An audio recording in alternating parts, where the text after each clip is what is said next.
Okay, so today we're going to be diving into the world of Indian spirits Okay. um, and looking at Tilaknagar Industries. Interesting. You might not know them by name, Oh, but you probably heard of Mansion House Brandy, right. the top-selling brandy in India. Yeah. And we've got a whole bunch of stuff to look at here. Yeah, we've got investor calls, press releases, and financial reports. Yeah, let's figure out what's making this company tick. Yeah, so this deep dive is really about analyzing Tilaknagar's recent performance. And there's a lot to unpack. Yeah. We're going to be looking at revenue growth Right. across different segments, Mm-hmm. profitability, cost efficiency, Yeah. and even how they're trying to break into new markets. Right, like whiskey. Exactly like their Mansion House Gold Barrel whiskey. Very cool. So whether you're interested in investing or the beverage industry, Yeah. or just how companies navigate a complex market, Right. this deep dive will give you some really fascinating insights. So one of the biggest things that jumps out to me right away Yeah. is that they're officially debt-free. Huge news, It is huge news. especially considering they had over 1,100 crore in debt back in 2019. Yeah. I mean, That's a lot of money. that's a lot of money, and that was just a few years ago. So Yeah. that's a big achievement. But growth in the first half of fiscal year 2025 was a bit slow. It was, yeah. There's a good reason, though. Yeah. Policy changes. Yeah. And just like how the market's working in South India Right. really impacted things. Especially in key markets like Karnataka, Telangana, Yeah. Andhra Pradesh. But even with these challenges, Right. Tilaknagar still managed to kind of hold its own. Yeah. They even expanded their market share, Okay. particularly in the higher-end brandy segment. Yeah, and I think that's really interesting that they're focusing on the prestige and above category Absolutely. because that shows that they're not just trying to sell more. Right. They're trying to sell better. Exactly. They're aiming for those higher-priced, higher-margin brands, Right. which contributes more to their bottom line. Makes sense. It's a smart move in a market Yeah. that's facing a lot of pricing pressure. So should we unpack what's happening in each of these states? Let's do it. Starting with Karnataka, Okay. because I know that they had excise duty reductions there. Yeah, Karnataka's been a little bit of a roller coaster ride Okay. because the government implemented these excise duty reductions, Right. which initially put downward pressure on pricing across the industry. So that sounds like bad news. You would think that, but Yeah. it actually created a really interesting opportunity. Okay, I'm curious. So those lower prices Yeah. actually seem to have stimulated demand. Interesting. Tilaknagar reported record-breaking sales volumes Wow. in September and October, Okay. both primary sales. Right. So from the manufacturer to the distributors, Right. and secondary sales Okay. from distributors to retailers. So consumers responded positively to those lower prices. Exactly, and Tilaknagar was able to capitalize on that increased demand. So they turned a challenge into an opportunity. Exactly. Very cool. So what about Telangana? Yeah. I know that there was some discussion in the investor call. Yeah, Telangana is a bit more complex. Okay. They've been dealing with a backlog of payments to alcohol suppliers. Oh, that's not good. Not great, and Tilaknagar is feeling that impact. Yeah, it makes sense because, Yeah. if you're making sales, Right. but you're not getting paid for them. Exactly. It creates some significant cash flow challenges. Yeah, for sure. So how are they handling that? Well, it seems they're working with the Telangana government Okay. to try and resolve the issue. Good. There's some optimism that things will improve, Okay. but right now it's definitely impacting their financial performance in the state. All right. So we've got Karnataka seeing a potential rebound Right. after those pricing adjustments. Yep. Telangana struggling with those payment delays. Yeah. Now, what about Andhra Pradesh? Because I know they've completely overhauled their alcohol retail system. Andhra Pradesh is where things get really interesting. Okay. They recently transitioned Yeah. to a private retail model Ugh. for alcohol sales. What does that mean? It's a huge change for the industry. Right. So instead of the government controlling those liquor stores, Yeah. private retailers are now calling the shots. So it's more market-driven now? Exactly. So they're making decisions about what brands to stock, Right. how to market them based on, what the consumer wants Right. and what's profitable. So the brands that are already popular with consumers Exactly. and that generate good margins for retailers are in a good spot. Precisely. And that would be Tilaknagar with their Mansion House. Yep. And their Courier Napoleon Brandy. They already have a loyal customer base. Right. And this move to private retail could really give them an edge. It's almost like the market reset itself and gave them a chance to really solidify their position, potentially expand their market share. That seems to be their strategy. Okay. They deliberately slowed down sales in Andhra Pradesh just to kind of prepare. Interesting. So they were thinking ahead. Yeah, they're betting that this short-term sacrifice will lead to bigger long-term gains. Right. So they're playing the long game in Andhra Pradesh. Exactly. Very cool. So we've got some really interesting dynamics going on in these core brandy markets. Right. But they're also making moves beyond brandy. Absolutely. They're not content just to be the brandy people. That's right. They're branching out. Yeah. And that's what we're going to explore next in our deep dive into Tilaknagar Industries. Let's do it. So they're branching out. They're exploring new categories, venturing into international markets. Absolutely. Let's talk about their foray into whiskey. Okay. They launched Mansion House whiskey in Assam. Why Assam? Well, Assam and like the surrounding northeastern states, they really have a strong whiskey drinking culture. And it's a less crowded market. Interesting. So it gives them a chance to establish themselves. Right. Without having to go up against the big players right away. So it's kind of a testing ground. Yeah, exactly. A little bit of a calculated risk. Right. But what about the whiskey itself? Well, they're positioning it in that semi-premium segment. Okay. They think they can compete there. So they're not trying to be the cheapest. Right. But they are offering a good quality product at a competitive price. So they're trying to hit that sweet spot. Exactly. Leveraging their brand recognition. Right. But also appealing to people who are looking for value. Exactly. Have they released any sales figures yet?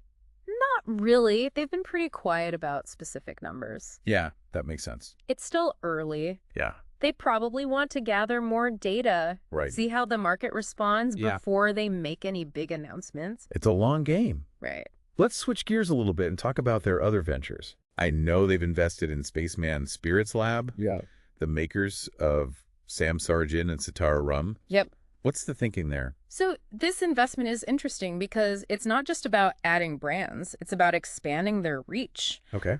They have what's called a usership agreement. Okay, usership agreement? With Spaceman Spirits Lab, which means they're going to be manufacturing and selling these brands in new markets, including international markets. So they're leveraging Spaceman's expertise. Exactly. And tapping into their distribution networks. Right, both domestically and internationally. So it's a faster way to expand. Absolutely, without building everything from scratch. That's smart. It aligns with their overall goal of becoming more diversified. Right. You know, catering to a wider range of consumers. Yeah. Expanding their footprint. It's a bold move, though. It is. Because gin and rum are relatively niche. Right. In India compared to brandy and whiskey. But it shows they're thinking long term. They're anticipating those future trends. Right. And they want to be ready. Smart. And they're also tapping into this whole growing cocktail culture. Right. In India. Yeah. With their investment in Bartisans. Oh, yeah. This ready-to-pour cocktail mixer brand. Right. They're really leveraging online platforms and going direct to consumer. It's a good way to reach a wider audience. Especially with those restrictions on alcohol marketing in India. Right, because it's a sensitive topic. Exactly. So this is a smart way to kind of work around that. Absolutely. And reach a younger, more digitally savvy audience. Right. People who are looking for easy cocktail solutions at home. Exactly. High quality ones. And it fits well with their existing portfolio, right? Yeah. You can promote their brandy and whiskey as the base for those cocktails. Exactly. Creating that synergy. So it all works together. It's not just random products. It's a strategic portfolio. Yeah. Catering to different people, occasions, price points. With all these initiatives, how are they doing financially? Well, one of the most impressive things Yeah. is how much their profitability has improved. Okay. Their EBITDA for the second quarter jumped by 39%. Wow. It's huge. Yeah, it's substantial. What's driving that? Well, it's a few things. Okay. Their premiumization strategy is definitely helping. Right. So selling those higher priced brands. Exactly. So better margins per bottle. Right. They're not just selling more. They're selling better. And they're also being more efficient. Absolutely. With their operations. Right. They've actually reduced their packing material costs. So saving money without compromising quality. Right. That's a sign of a well-managed company. Exactly. And we can't forget about that debt reduction. Right. Being debt-free is a huge advantage. Yeah. They're not paying all that interest anymore. Right. So that frees up cash flow. For reinvestment, for growth. Right. So they're making money. Yep. They're managing it well. They're investing strategically. It sounds like they're doing everything right. They do seem to be firing on all cylinders. Yeah. But how does this all fit into the bigger picture? Right. So the Indian alcoholic beverage market, it's actually expected to grow a lot in the coming years. Why is that? Well, things like rising incomes. Okay. A growing young population. Right. More people moving to cities. And urbanization. Exactly. So they're in a good spot to take advantage of all that. Right. They've got strong brand recognition, a diverse portfolio. Yeah. And their distribution network is expanding. They're riding a wave. They are. But it's not just luck. Yeah. They're making smart moves. Absolutely. Strategic investments. They're shaping their own destiny. I like that. But the market is changing too, right? Yeah. You got changing consumer preferences, this emphasis on premiumization. So how are they adapting? Well, first, their focus on premiumization. Right. That's a direct response to those changing tastes. Right, because people are looking for higher quality, higher priced brands. Exactly. More discerning consumers. Exactly. And then secondly, their diversification. Right. Moving beyond brandy. Yep. Whiskey, gin, rum. Even those ready-to-pour cocktail mixers. Exactly. It's about reaching different people. But they're spreading their wings. They are. Expanding their horizons. Yeah. Creating a more resilient business. Right. Because if one area slows down... they've got other areas to rely on. Exactly. And they're expanding geographically, too. Right. Within India and internationally. Okay, so they're thinking globally, acting locally. Yeah, they see the growing popularity of Indian food and culture. Right, and that often leads to an interest in Indian beverages as well. Creates that natural synergy. So they're aiming for aggressive growth. They are. Both organically. Right. And through diversification. Yep. New territories, new products. It's exciting. But it also comes with challenges. Of course, you know, the alcohol industry is super competitive. They're up against domestic and international players. Yeah. They'll need to innovate, invest in marketing. And keep up with the trends. Absolutely. They've got to navigate those constantly changing regulations and manage those potential supply chain issues. Right. It's a lot to juggle. Yeah, they've got to be on their toes. Absolutely. But from what we've seen, they seem ready to handle it. They do. Strong foundation, clear vision, capable management team. And a solid track record. Exactly. So what are the key takeaways here for our listeners? So first, this is a company in transition. They're moving from just brandy to a broader beverage company. Yeah. And they're doing it in a complex and dynamic market. Right. And their recent performance, especially financially, shows they're managing it well. They are. They're debt-free. Yeah. Their profitability is up. They're generating strong cash flow.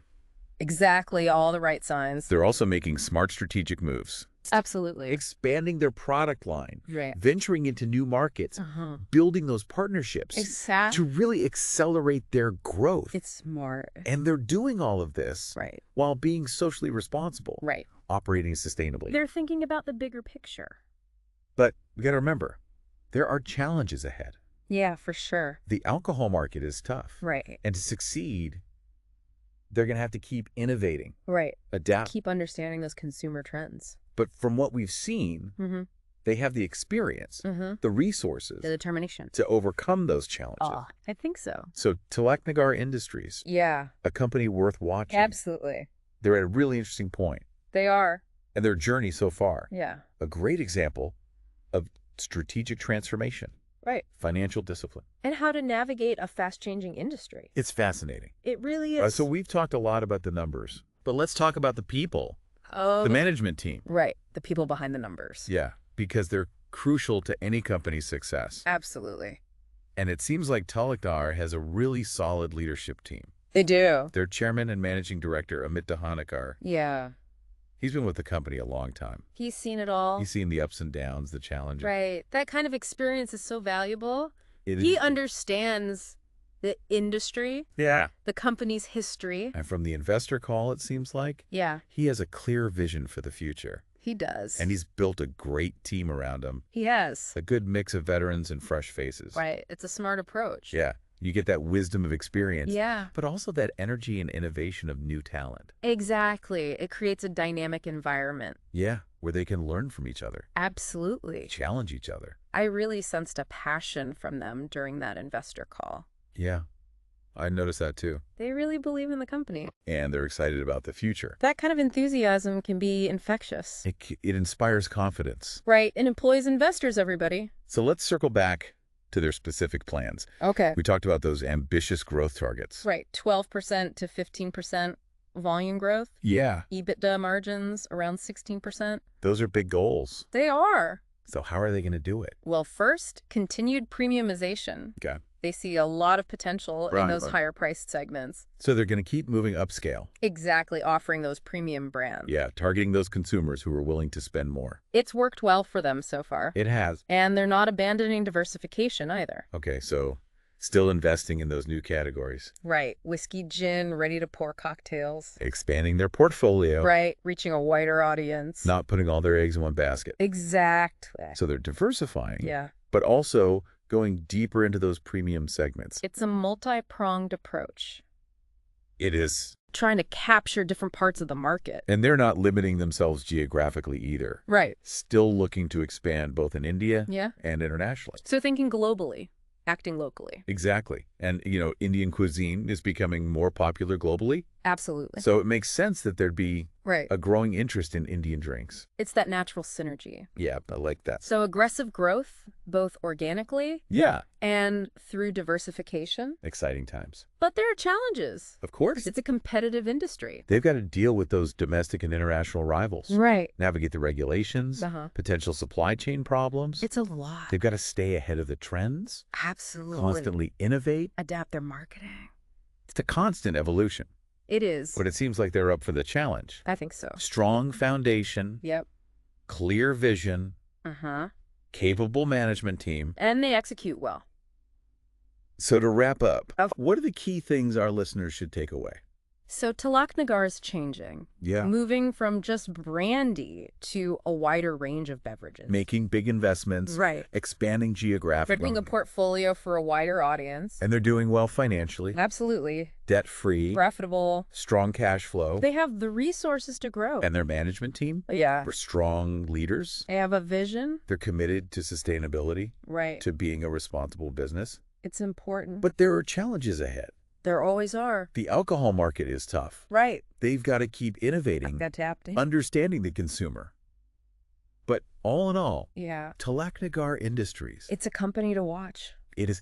They're at a really interesting point in their journey. They are. And it'll be fascinating to see what they do next. Absolutely. Cheers to that. Cheers, Pick.